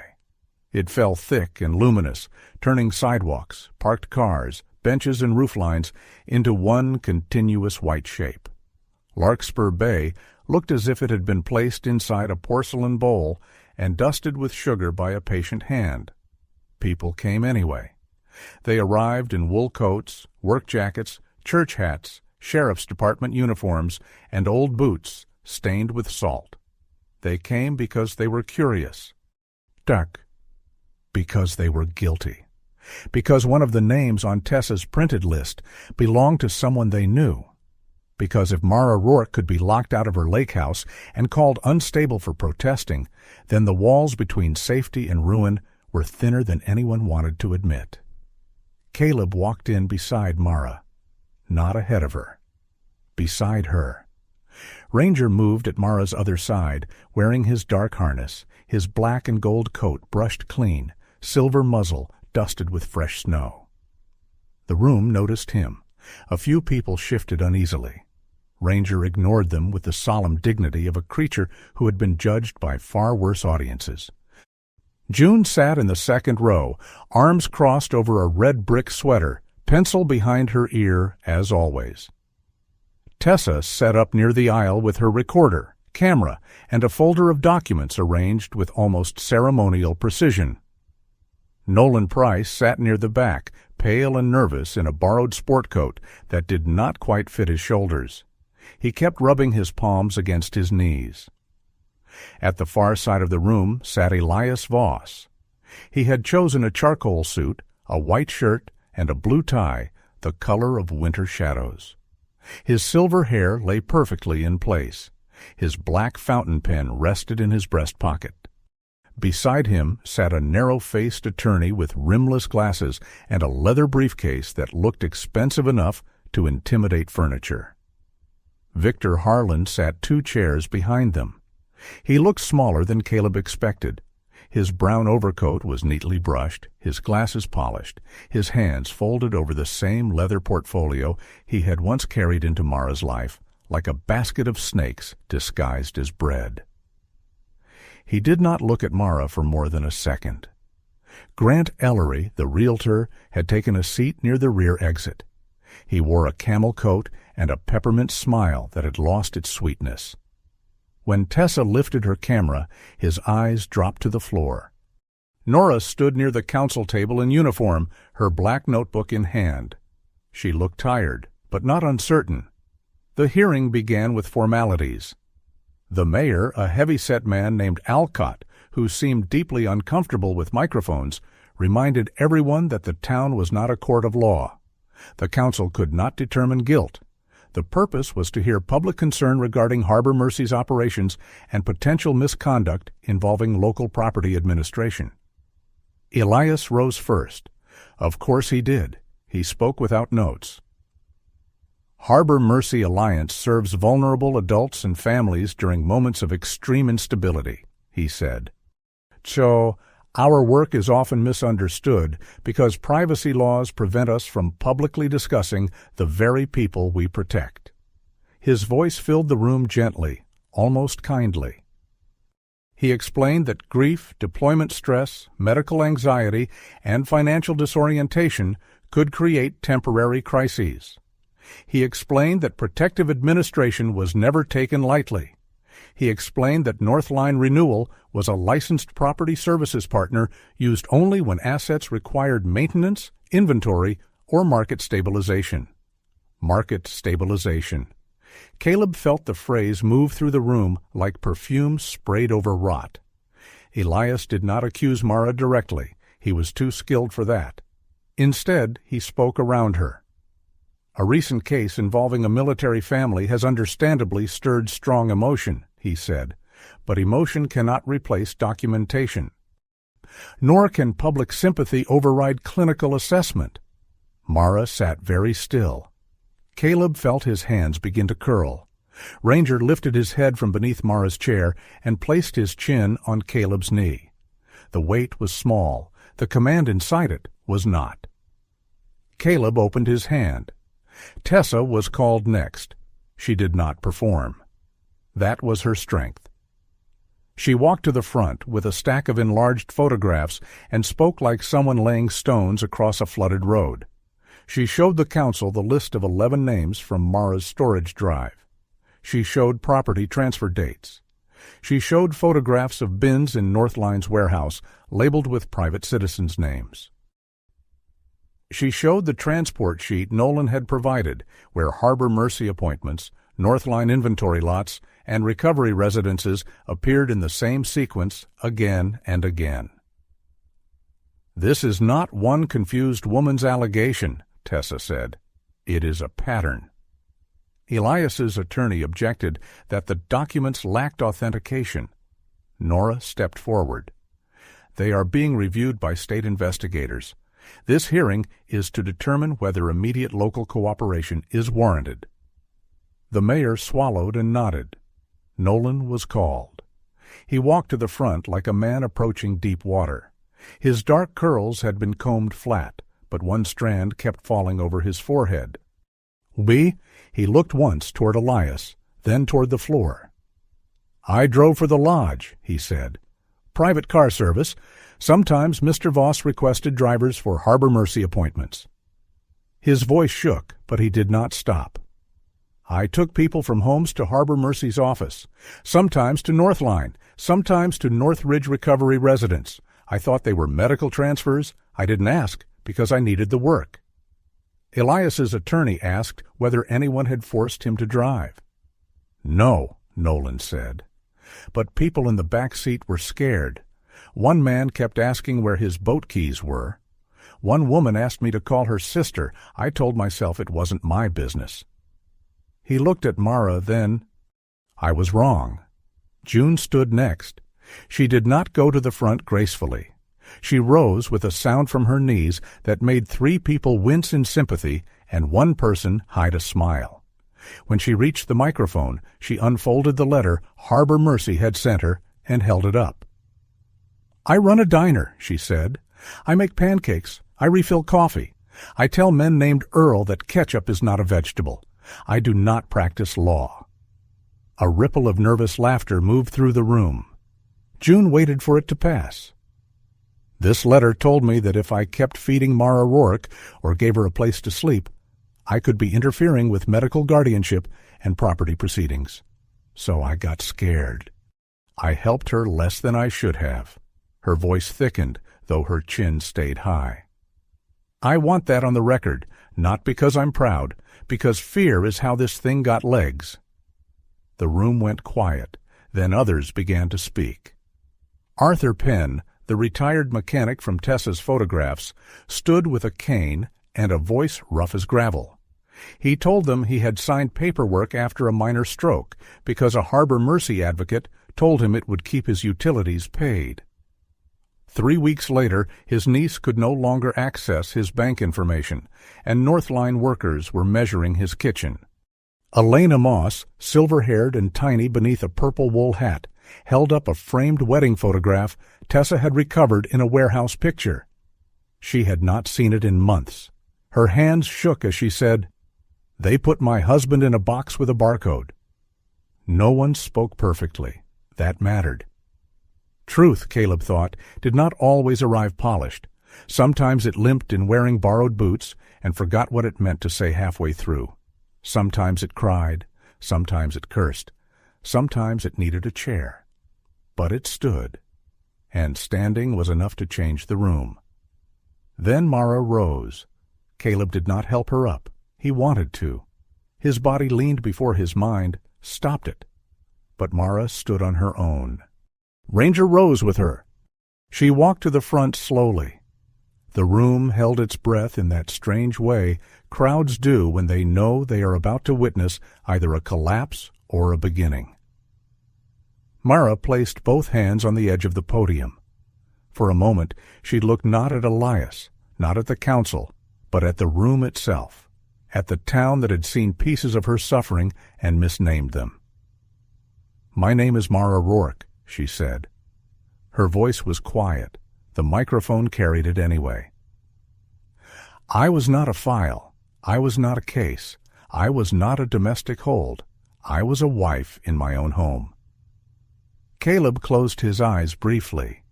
She told them about Victor's first visit, the brochures, the military language. The counselor who turned ordinary fear into clinical risk, the medication, the pen scratching over forms she could not fully read, the phone that stopped working, the bank card declined at the grocery store. The day the locks had changed, she did not beg them to feel sorry for her. That made it harder to look away. "When I screamed at my own gate," Mara said, "someone recorded me, and that became proof that I was unstable. No one recorded the locked door. No one recorded the people who stopped answering my calls. No one recorded how polite everyone sounded while they erased me." Elias shifted in his chair. only once. But Caleb saw it. Mara looked toward Victor Harlan. "You knew what to say because you knew who we trusted." Victor's face tightened. "You borrowed the language of military families. You borrowed our fear. You borrowed my husband's absence. And then you sold us." Victor opened his mouth, but nothing came out. For the first time, his kindness had nowhere to hide. Mara stepped back from the podium. There was no applause. Applause would have been too easy. The silence that followed was heavier and better. Then the side door opened. A woman entered carrying a brown leather bag against her chest like a shield. She was small, in her 50s, with black hair threaded with gray and pulled into a low knot. Her cardigan was buttoned wrong by one hole. Her glasses sat slightly crooked on her nose. She paused just inside the door, as if the entire room were a cliff edge. Tessa whispered, "Maribel?" Mara turned. Recognition moved across her face slowly. "You gave me a sandwich," Mara said.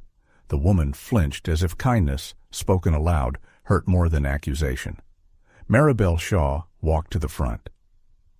"I work in accounting for Harbor Mercy Alliance," she said. Elias stood. "Maribel, I strongly advise you." Nora stepped forward. "Let her speak." Maribel's hands trembled. She opened her leather bag and removed a thick ledger, then a flash drive in a clear plastic sleeve. "My husband is sick," she said. "I needed the insurance. That is the reason I gave myself every morning." Her voice cracked, then steadied. "But fear does not become innocence because you explain it well." She placed the ledger on the council table. "There are 2 sets of books, the public one and the real one." Protective administration fees were distributed to Harbor Mercy, Northline, a private clinic, and selected realtors. Some signatures were completed after clients had already been declared incompetent. Some evaluations were dated before the appointments happened. Elias's attorney rose so quickly his chair scraped the floor. Nora's radio crackled. She listened, one hand pressed to her earpiece. Then she looked toward the council. "State police have obtained emergency search authorization for Harbor Mercy's Larkspur office and Northline storage facility," she said. "Mr. Voss, you and your counsel will remain available for questioning." Elias did not collapse. Men like him rarely did, but the perfect surface of his face fractured. Not into fear exactly, into calculation with nowhere immediate to go. 2 state investigators entered through the rear doors. They did not make a spectacle. They spoke quietly with Nora, then with Elias's attorney. Elias surrendered his phone with the expression of a king handing over a napkin. Victor Harlan began whispering to anyone who would listen that he had only made referrals. Mara turned toward him. She did not shout. She did not curse him. She only said, "You used our trust as bait?" Victor looked down at his leather portfolio. At last he closed it. Outside the tall windows, snow kept falling, bright and steady. When the hearing ended, no one cheered. No one slapped Caleb on the back. No one declared victory. People rose slowly, gathering coats, wiping eyes, avoiding or seeking one another's faces. Arthur Penn touched Elena Moss's shoulder as they moved toward the aisle. June folded her threatening letter and placed it into Tessa's evidence folder. Nolan stood in the back with both hands over his mouth, as if the truth had finally escaped him and left him empty. Mara remained near the front. Caleb approached, but stopped beside her rather than in front of her. Ranger leaned against her leg. "Are you all right?" Caleb asked. Mara looked at the table where Maribel's ledger had been placed into an evidence bag. Then she looked out at the white town beyond the glass. "No," she said. After a moment she added, "But I'm still here." Caleb nodded. That, he was beginning to understand, was not a small answer. It was the first stone of a house rebuilt from the ground up. Outside, the snow turned every roof in Larkspur Bay the same color. For one brief hour, wealth fear, shame, and pride all wore white. But inside the town hall, names had been spoken aloud, and once spoken, they could not be so easily erased again. Winter did not leave Larkspur Bay all at once. It loosened its grip by inches.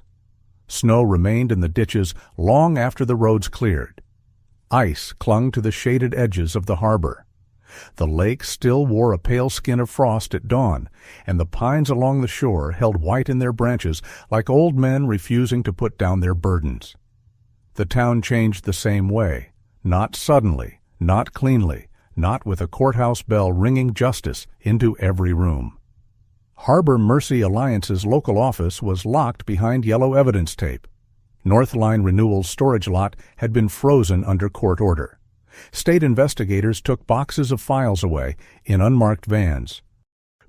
Federal agents followed bank transfers into places Caleb did not pretend to understand. Elias Voss was indicted on fraud, forged records, conspiracy, and exploitation of vulnerable adults. Victor Harlan, who had once smiled his way into Mara's kitchen, agreed to cooperate for a reduced sentence. Grant Ellery lost his real estate license and began discovering that lawsuits were less charming when he was the one receiving them. But none of that made the mornings easy. None of it gave Mara back the weeks under the laundromat awning. None of it erased the way people had looked away. Justice, Caleb learned, was not a thunderclap. It was paperwork, delays, phone calls, hearings, signatures, and the slow hauling of truth through rooms that smelled of stale coffee and printer ink. Healing was even slower. It limped. It forgot where it set its keys. It woke at 3 a.m. because a furnace clicked too loudly. The lake house was returned to them in late February, on a morning so bright the snow seemed lit from beneath. Deputy Nora Vale met them at the gate with a folder of release documents and a face that looked both relieved and tired. "It's legally yours again," she said. Mara stood beside Caleb, wrapped in a cream wool coat, her chestnut hair tucked into a scarf. She did not reach for the gate immediately. Ranger did. The German shepherd pushed his nose through the bars, sniffed once, then gave a low, impatient huff. June, who had insisted on coming in case the house needed scolding, folded her arms. "Well, let the dog in before he files a property claim." Nora unlocked the chain. The metal dropped into the snow with a dull sound. Ranger trotted through first, not like a soldier clearing danger this time, but like an old resident inspecting whether the staff had failed him. He went up the porch steps, paused at the door, then turned to look back at Caleb and Mara. Mara laughed once under her breath. It was not a big laugh, but it was real. Inside, the house smelled wrong, not filthy, not abandoned. Worse than that, it smelled staged, cold lemon cleaner, cardboard, empty air. Someone had moved through their rooms with clipboards and gloves and turned a life into an inventory. There were numbered stickers on cabinet doors. The living room rug was rolled and tied with twine. The bookshelves had gaps where photo albums had been removed and not returned. The kitchen table remained, but one chair was missing. Mara's green ceramic mug sat on the counter, returned from Northline's warehouse, its chipped handle facing outward like a small, stubborn grin. Mara walked to it. She touched the mug with 2 fingers. Caleb stopped at the edge of the kitchen. His first instinct was to fill the silence, to say they would fix it, replace it, clean it, rebuild it. He swallowed all of that. Mara did not need a foreman for her grief. She needed room. Ranger came to stand beside her. He sniffed the mug, sneezed, and looked deeply offended by ceramic. This time Mara's laugh broke a little. Then she cried. Not loudly, not collapsing into Caleb's arms like a scene meant for witnesses. She cried standing in her own kitchen, one hand on a chipped mug, the other buried in Ranger's fur. Caleb waited. Only when she reached back did he step forward and take her hand. "This house remembers us," she whispered. Caleb looked at the stickers, the missing chair, the bare hooks where their coats used to hang. Then we'll remind it properly. For 2 weeks they cleaned. June arrived with soup, rags, and opinions. Tessa helped sort return boxes and labeled evidence copies from personal belongings. Nora stopped by after shifts to explain which documents needed to be stored, duplicated, notarized, guarded, as if paper itself could grow teeth. Maribel Shaw came once, trembling at the door with a stack of forms she had volunteered to help decode. Mara let her in. That was not forgiveness. It was something harder, usefulness. Caleb fixed the back steps, replaced locks, repaired the porch rail, and shoveled the path to the lake until it looked like a white road leading toward morning. He wore work pants, boots, and the old olive-drab combat shirt beneath a canvas jacket, though the shirt no longer made him look like a man waiting for orders. It made him look like a man learning a different kind of service. He drove Arthur Penn to a legal aid appointment. He carried boxes for Elena Moss. He sat quietly while Graham Bell, finally located at Northridge Recovery Residence and released after state review, told him how it felt to have his boat keys taken by people who called it safety. Caleb did not know what to say to that, so he said nothing. And for once, nothing was the right thing. The idea for the lantern room came from Mara, on a night when snow tapped softly against the windows, and the house still felt too large for the two of them. They were sitting at the kitchen table. Ranger lay beneath it, paws twitching in a dream. Caleb was trying to repair the broken hinge on an old recipe box. Mara was looking at the stack of letters from people who had begun writing to her after Tessa's article spread through the county. "I don't want this house to become a bunker," she said. Caleb looked up. Mara ran her thumb along the edge of one envelope. "I don't want to hide here and call that healing." He set the hinge down. "What do you want?" "I don't know exactly." She breathed out. "A room, maybe? A place where people can come before they sign something they don't understand, before their phone stops working, before the whole world starts calling them difficult." Caleb waited. She looked at him, almost challenging him to call it too much. He did not. Instead, he said, "June has that storage room behind the diner." Mara blinked. "For a start," he added. Her eyes softened in a way he had missed with a physical ache. The first lantern room was not noble. It was a narrow space behind Whitaker's diner that had previously housed canned tomatoes, extra napkins, and a Halloween skeleton June refused to throw away because he has excellent posture. They moved in a folding table, a donated lamp, a battered printer, a shelf of blankets, a phone charger station, and a corkboard covered with numbers for legal aid, veteran services, adult protective agencies, and emergency housing. June made soup. Tessa built a website. Yet Nora brought pamphlets that were actually useful. Maribel sat at the table every Thursday afternoon, reading forms line by line for anyone brave enough to bring them.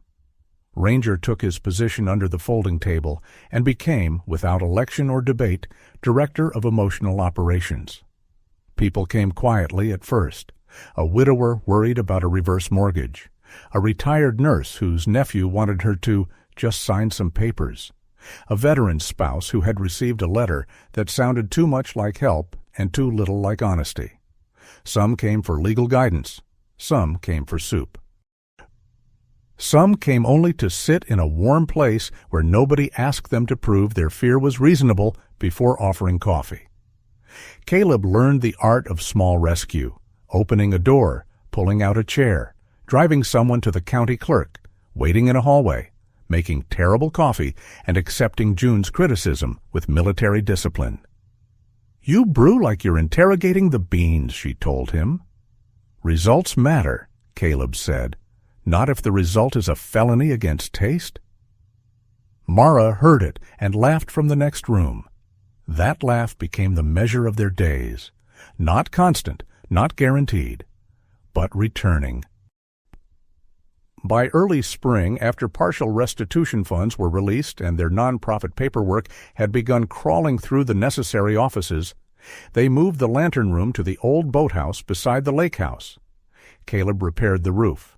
June supervised painting with the authority of a general invading beige. Tessa hung framed newspaper clippings beside resource lists. Nora installed a locked file cabinet. Maribel donated a second-hand shredder and cried when it worked. They painted the walls cream. They hung warm yellow lamps from the rafters. They stacked folded blankets on open shelves and placed a long wooden table near the window facing the lake. Above the door, Caleb mounted a carved sign Mara had designed. The Lantern Room. You are still someone. The first person to walk through that door was Graham Bell. He came with a clean shave, a heavy coat, and his boat keys hanging from a ring at his belt. He stood inside the doorway for a long moment, staring at the lamps, the table, the shelves, the people who knew his name without checking a barcode. Mara stepped forward. "Graham Bell," she said warmly. "We saved you the chair by the window." The old harbor man covered his face with one hand. No one rushed him. Ranger walked over and leaned his shoulder against Graham's leg. That was all. Sometimes mercy was not a speech. Sometimes it was a dog making sure a man did not fall while remembering he was alive. Later that morning, Caleb stood on the porch outside the boathouse, watching snow melt from the edges of the roof. The lake shone beyond the trees, blue and bright, no longer frozen solid. Ranger bounded through the remaining snow, plunged his muzzle into a drift, and emerged with his face powdered white. Mara stepped outside in a cream cardigan, cheeks pink from the warmth inside. Ranger ran toward her, proud of whatever foolish thing he had done. "You look ridiculous," she told him. Ranger sneezed. Mara laughed. Caleb turned toward the sound. He had once thought his final mission was to survive long enough to come home.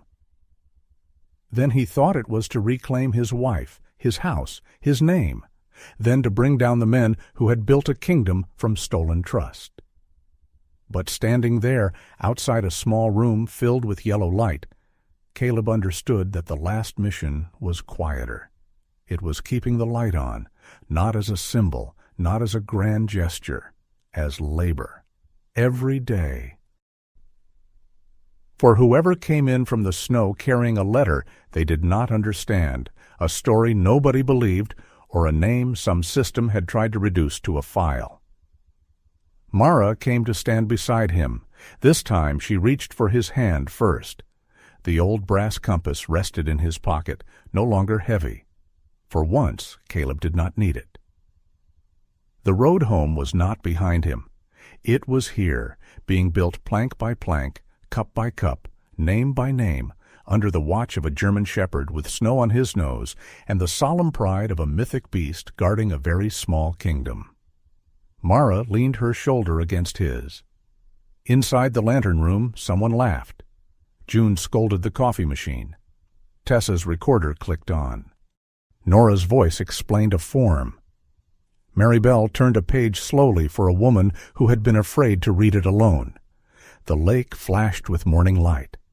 And Caleb, who had crossed deserts and darkness and every kind of danger men gave names to, finally understood peace. It was not the absence of war. It was a door that opened, a room kept warm, a voice saying, without pity and without doubt, "You are still someone. You still have a name. You can come in." Sometimes healing does not arrive like thunder. Sometimes it comes as a warm room, an open door, a hand that waits instead of forcing, and one faithful soul who refuses to let your name be forgotten. Caleb and Mara's story reminds us that evil often hides behind polished words, but truth grows stronger when good people stop looking away. In our own lives, we may not be called to fight a great battle, but we can still notice the lonely, believe the wounded, and keep a small light burning for someone who has lost their way. May God give us the courage to speak truth gently, to protect without controlling, and to become a safe place for those who need to be seen again. If this story touched your heart, share your thoughts in the comments.